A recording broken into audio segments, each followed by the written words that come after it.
Hello, my name's Amanda Millen. I'm working with the Highlands and Islands Enterprise as a development producer, and as part of this role I'm working with MG Alba and Canon and FilmG. And I'm going to give you some top tips for thinking about your competition entry, particularly to do with story. So top tip number one is very simple, very straightforward. Make sure your story has a beginning, a middle and an end. Now this applies to drama or documentary or any kind of story, no matter what the context. So make sure it's got a beginning, middle, end. That's my top tip number one.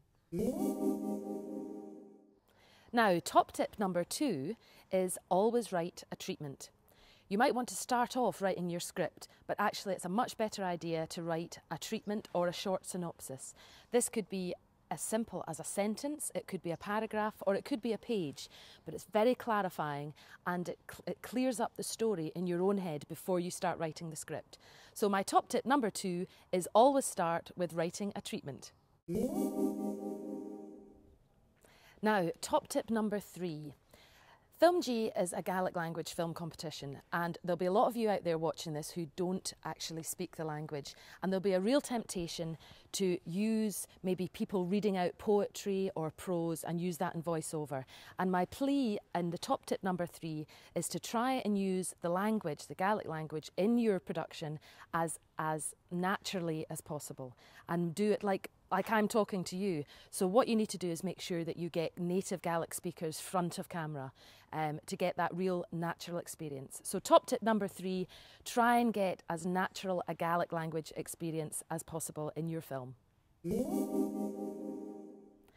Top tip number four is a very simple and basic rule. Some might think cliched, but it's absolutely worth sticking by. Show, don't tell.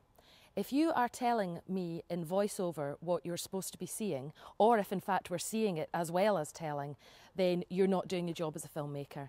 So if you've got a voiceover and you're simply putting pictures to it, then let's just leave it as a voiceover, because it could be a radio programme.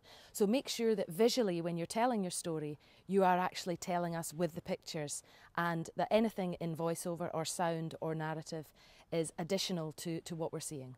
So top tip number four is show, don't tell. And now we come to number five. This is the final top tip for your storytelling. Keep the plot simple. It's maximum 5-minute film, so you don't want to have lots of really complicated plot progressions with millions of different subplots and A, B's and C's going on. We want it very straightforward. And one key thing as well, we need to know whose story it is. Who's our main protagonist? Who's our hero? Whose point of view are we seeing the story from? That's very important, and it's a key thing in good storytelling. So my top tip number five is keep the plot simple and make sure we know whose story it is.